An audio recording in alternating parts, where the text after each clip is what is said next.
Good morning, good evening, good afternoon. Welcome. Just a quick update on the situation going on. Tried to stick my head in the sand again today and not look at or cover any news, but we all know when that happens, bad things happen. So, um, I should probably stop doing that. But sometimes you need an afternoon off to watch the Lions, you know? Uh, so what's up, Josh Chandler? Snafu?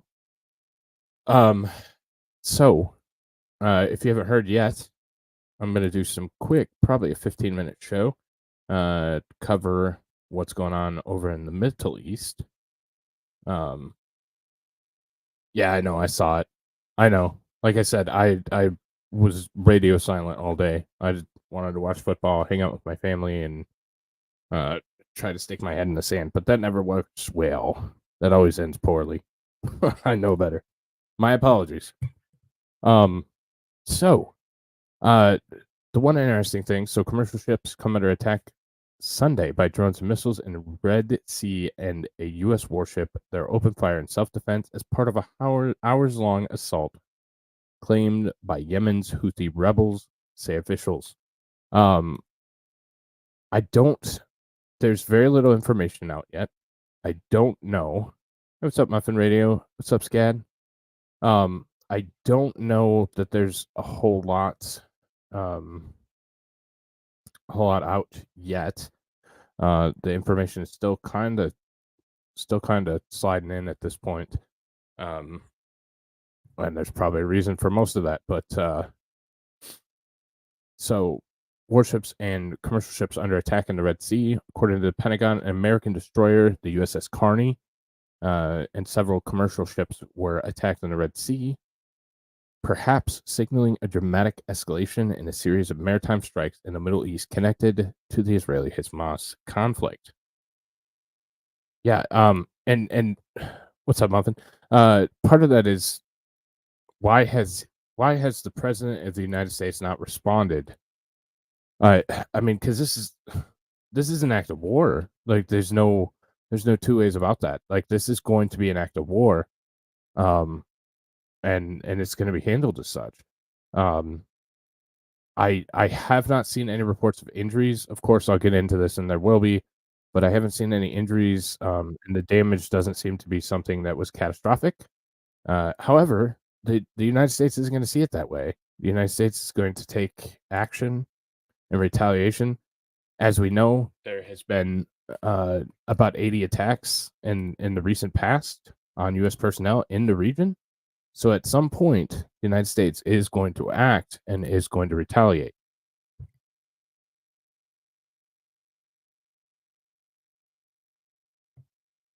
So anyways, we are aware of reports regarding the attacks on the USS Carney and commercial vessels in the Red Sea and will provide information as soon as it becomes available, said the Pentagon. I just checked. There was nothing updated from the Pentagon. There was nothing updated from President Biden. Sorry, excuse me, former Vice President Joe Biden. So I would imagine that those would start coming down at some point. You would think, but I haven't. I have not seen anything just yet. If anybody has it, you feel free to go ahead and toss it over to me, because that would be it'd be interesting. It would be interesting to see what the response is.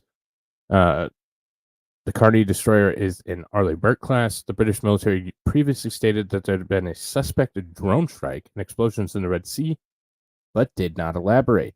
Pentagon did not specify what it believes the fire originated. However, Yemen's Iran-backed Houthi rebels, there we go, fluffing the Iran business again, have launched a series of attacks on ships in the Red Sea as drones and missiles aimed towards Israel as it fights Hamas in the Gaza Strip.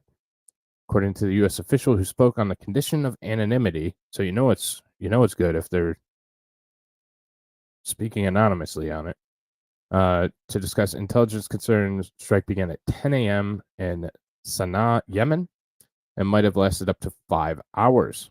Houthis made no immediate response. However, a Houthi military official stated that an important announcement would be issued shortly. Global commerce has been a major target of the Israeli-Hamas crisis, threatens to escalate into a larger regional conflict. And they put up a decent map. So this is the Red Sea. This little thin spot. I actually don't know if my mouse is showing up. No, maybe they're not. Well, yeah, there we go. So this is the Red Sea right here. This little thin area.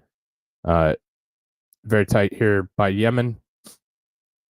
And often where the United States likes to park big expensive ships. So it's not crazy that it happened there. Earlier in November, the Houthis captured a vehicle transport ship in the Red Sea off Yemen that was also related to Israel. The warship is still being held by the rebels near the port of Hodeidah. Missiles also fell on another U.S. warship last week after it aided an Israeli-linked vessel that had been briefly hijacked by attackers. The Houthis, on the other hand, have not directly attacked Americans in some time, upping the stakes and escalating in maritime confrontation. In 2016, the USS Mason deployed Tomahawk cruise missiles and destroyed 3 coastal radar installations in Houthi-controlled territory in retaliation for attacks on warships. So that's what we have so far. This is from the Associated Press. Again, major escalation. British military also reported an explosion off the coast. Last week, U.S. military said U.S. Navy warship sailing near Bab el-Manab Strait shot down a drone launch from Yemen. And before that, container ship owned by the Israeli billionaire came under attack. So the indications are that it was not, and this is just me talking on it. From what I've read, and I guess they're kind of confirming it. The Carney responded after hearing a Bahamas flag bulk carrier Unity Explorer that was under attack by missile fire. So what it appears is that there were both missiles and drones that were attacking commercial ships in the area. The Carney responded, and the Carney may have been hit, but it may be a secondary strike. It doesn't seem like the Carney was specifically targeted. It seems to me like the United States came in to protect its assets, and somebody might have hit it with the drone. The Carney did engage and did fire ordnance, though. So we'll see. We'll see what comes of that. I mean, and I'm watching a short video. No, okay. So just a couple things. One, this is all commercial shipping. This is what it looked like earlier. You have a lot of commercial shipping coming in through this area. So it is an important waterway. It's certainly an important waterway. And we get a lot of commercial stuff from there. So when we look at ADSB, it's relatively light at this point. We have a P8 up. We have a C-130 over Iraq. Some C-17s up. And then there's the Australian AWAC that's always playing around. No idea why, but it's there. So yeah. The US is moderate. It's not heavy, it's not light. It's kind of in that moderate area. So not a ridiculous amount of military response to begin with, but anyways, back to so that's what the board looks like right now. Suspected drone attack, explosions in the Red Sea without elaborating. Blah blah blah. The Yemeni armed forces continue to prevent Israeli ships from navigating the Red Sea and Gulf of Aden until the Israeli aggression against our steadfast brothers in the Gaza Strip stops. Sorry, said. The Yemeni armed forces renew their warning to all Israeli ships and those associated with the Israelis that they become a legitimate target if they violate what is stated in this statement. So,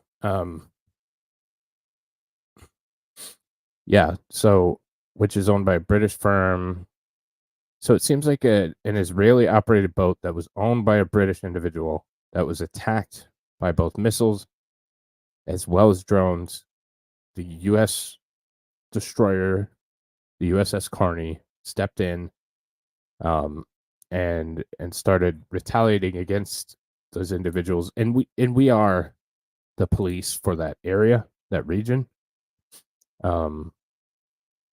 We always have been. We probably will continue to be. Unfortunately, but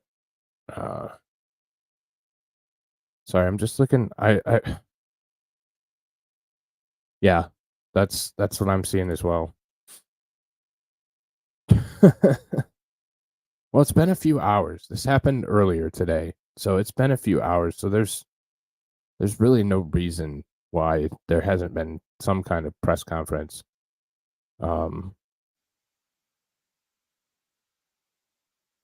Okay, so I'm going to. This is from the Yemenis, so this is all we have to go with. So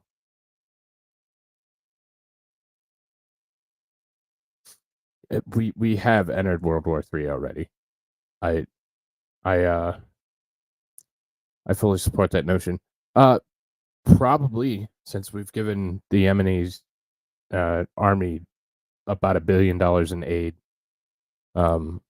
So they probably are our drones that we shot down.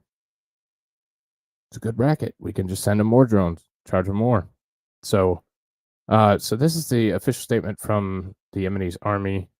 It is in, I assume, Arabic. So there's subtitles on. I'll try and read it. Actually, I'm going to have to slow it down. I know I'm going to have to slow it down. They talk quite fast. A statement issued by the Yemeni Armed Forces.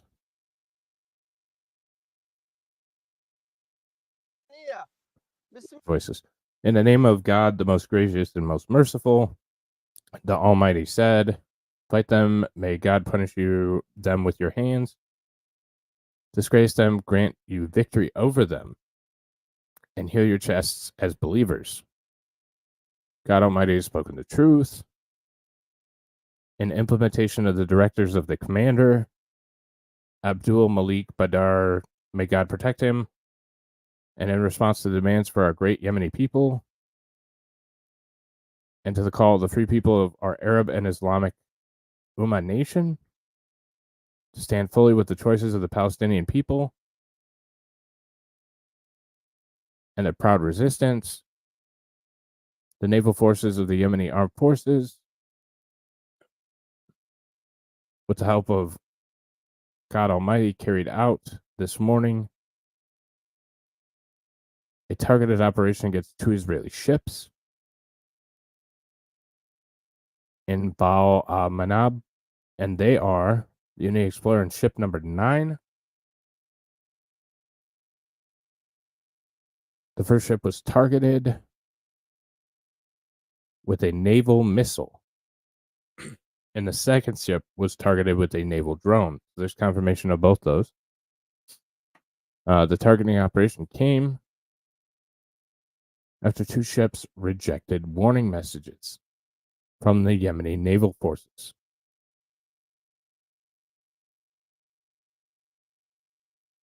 We'll continue to prevent Israeli ships from navigating the Red and Arab Seas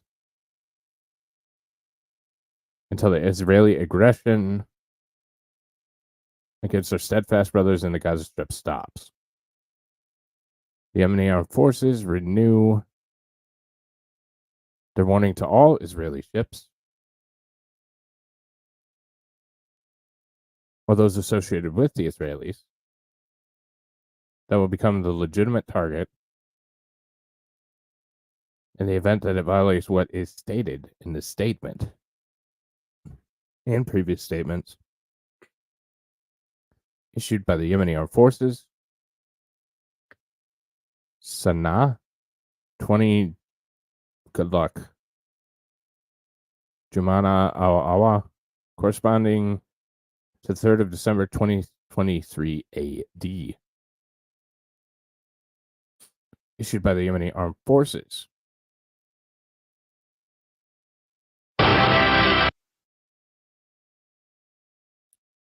He speaks perfect English, and it's rather impressive. So I'm gonna give you a pretty picture of a battleship again. So these are the two ships in question.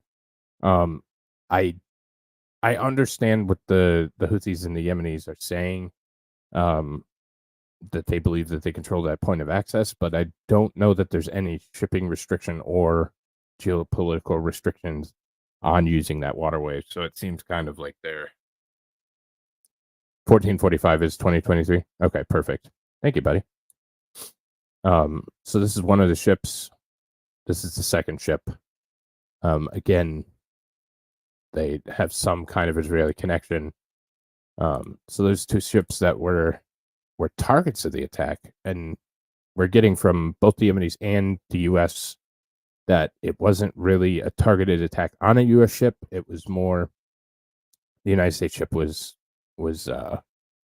responding. So that makes it a little bit easier to kind of step away from if you're former Vice President Joseph Robinette Biden. But it also makes it, I mean, it's kind of our fault if we're interjecting. And I understand that we're, again, the police, and we're going to, we're going to step in and protect that waterway. And whether we should or not, I don't think we should, but some people probably do. Is this an escalation? Yeah, I guess it certainly could be. Do I think it's as bad as I originally read it? No, I don't think so. That's good information, buddy. I'm glad. So the U.S. will respond in some way.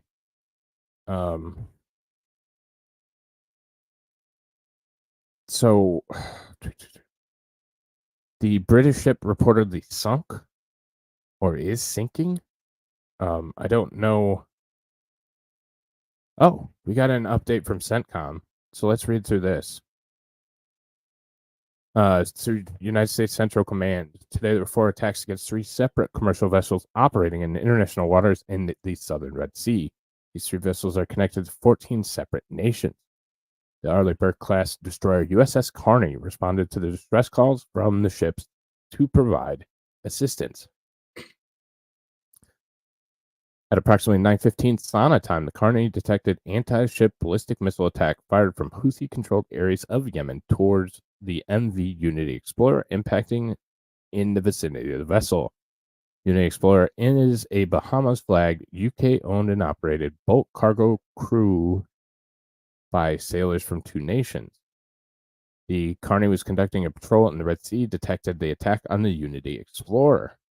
At approximately 12 p.m., I assume also Yemeni time, and while in international waters, Carney engaged and shot down a UAV launched from Houthi-controlled areas in Yemen. The drone was headed for the Carney, though its specific target is not clear. So they assumed it was coming. So they did stand off, it sounds like, until something they reasonably assumed was coming towards their vessel. We cannot assess at this time whether the Carney was the target of the UAV. There was no damage to the U.S. vessel or injuries to personnel. In a separate attack, approximately 12:35, Unity Explorer reportedly they were struck by a missile fired from Houthi-controlled areas in Yemen. Carney responded to the distress call. While assisting with damage assessment, Carney detected another inbound UAV, destroying the drone with no damage or injuries on the Carney or Unity Explorer. Unity Explorer reports minor damage from a missile strike. At approximately 3:30 p.m., the MV number 9 was struck by a missile fired from Houthi-controlled areas in Yemen while operating in international shipping lanes in the Red Sea. The Panamanian-flagged Bermuda and UK-owned and operated bulk carrier reported damage and no casualties. At approximately 4:30 p.m., the MV Sophie 2 sent a distress call stating they were struck by a missile. The Carney again responded to the distress call and reported no significant damage. En route to the support call, Carney shot down another UAV headed in its direction. Sophie 2 is a Panamanian flag bulk carrier crewed by sailors from 8 countries. These attacks represent a direct threat to international commerce and maritime security. They've jeopardized the lives of international crews representing multiple countries around the world. We also have every reason to believe that these attacks, while launched by the Houthis in Yemen, are fully enabled by Iran. There we go. There's the tie back. That's who they really want. That's their dance partner. The United States will consider all appropriate responses in full coordination with its international allies and partners. So that tells you everything you need to know. And that is from a reliable source, or as reliable as we're going to get, the U.S. Central Command. So that's a little bit more. That's a little bit more clarity. 4 ships. None of them. So, like I opined earlier, none of them seemed to be directly targeting a U.S. warship, but did indeed hit some of those commercial vessels, and we did shoot it down. A couple of them. We did what we could to shoot them down. So, yeah, I don't know. It would be a interesting place to keep an eye on. Let's see. Escalating tensions, escalations escalate. Yes. Gross. No, we still haven't heard from Biden. That's kind of what I was hoping for, is there was some kind of there's going to be some kind of pressure from Biden, but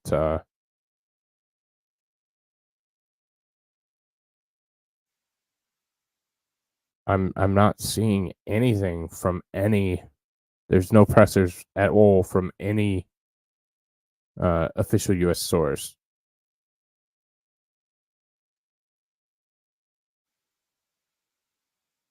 Oh, and I lied. So here's Pentagon. Crew of the guided missile destroyer USS Carney, operating in the northern Red Sea earlier today, shot down 3 land attack cruise missiles and several drones that were launched by Houthi forces in Yemen. This action was a demonstration of the integrated air and missile defense architecture that we have built in the Middle East and that we are prepared to utilize whenever necessary to protect our partners and our interests in this important region. There were no casualties to U.S. forces and none that we know of to any civilians on the ground. And we cannot say for certain what these missiles and drones were targeting, but they were launched from Yemen, heading north along the Red Sea, potentially towards targets in Israel. Our defensive response was one that we would have taken for any similar threat in the region, where we're able to do so against our interest personnel and our partners. We are certainly taking appropriate force protection measures to ensure the safety of our troops. Again, I'm not going to get into specifics. Clearly, this is an uptick in terms of the types of drone activity we've seen in Iraq and Syria. So that's your official statement from the Pentagon. So that's the most up-to-date information that we have right now. It will be interesting to watch that region. Like I said, the flight list is very, very light. However, they may not be showing us everything. So that's another possibility of looking at a public board is we may not be seeing everything. Houthis are the internationally recognized government of Yemen, but they control the capital and basically the de facto rulers, if anyone was wondering. That's what I always thought it was, but I appreciate the clarification because, yeah, I don't, so we have okay. I'm gonna show one more and then I'm gonna skate because I gotta finish the show for tonight. So this is from the Iran Observer. We stopped the passage of enemy ships from the Red Sea in support of the Palestinian people. The Yemeni armed forces will resume targeting Israel with painful and devastating strikes after the enemy entity stated its barbaric aggression against its barbaric aggression against Gaza Strip. Today we fight the faithful battle with Israel and American enemies. U.S. is one that directed the war in Yemen, is the one that directing the war today in Gaza and Palestine. Saudi coalition and its proxies are those who support Israel in its barbaric aggression against Gaza. And the Americans or Israeli attack Yemen, they will commit great foolishness and responsibly strong and painful. So there's Iran getting into it. So again, we have finger pointing, we have escalations, we have tensions. Everything's about to break. Again, I contend, and I have contended. That's why we've been doing Tension Tuesday and War Wednesdays kind of intermittently, because I contend we're already in World War III, and we're just going to continue to see escalations. And I think this might be one of those escalations. So, it'll be interesting. It'll be interesting to see what comes of this. Like I said, the American response has been very slow, in large part. But I wouldn't be shocked if we saw some kind of bombing run or some kind of targeted attack against Yemen, just based on how the U.S. military often responds. Just had an E3, U.S. E3 go up, even Canada. So we have a sentry up in the Northwest, Pacific Northwest. Yeah, absolutely. And 100%, they're desperate for this to escalate. And we can only hope that cooler heads prevail, because both sides seem to be running as fast as they can towards all out hell. And I would prefer that not to happen if we could avoid it. So yeah. So that's going to be it for me. Like I said, I got to finish the show for tonight. We are doing another 50 years of Detroit history. So we're going from 1778 to wherever I want to stop. We'll be talking about things like the War of 1812, the Erie Canal, and many of the firsts for the city of Detroit. So I will see everybody back here at 8:30 p.m., about 2 hours from now. Until then, I hope you all have a great Sunday. And if anything else breaks, I am back on it, so I'll let you know. So have a good one, everyone, and I will talk to you soon. Take care.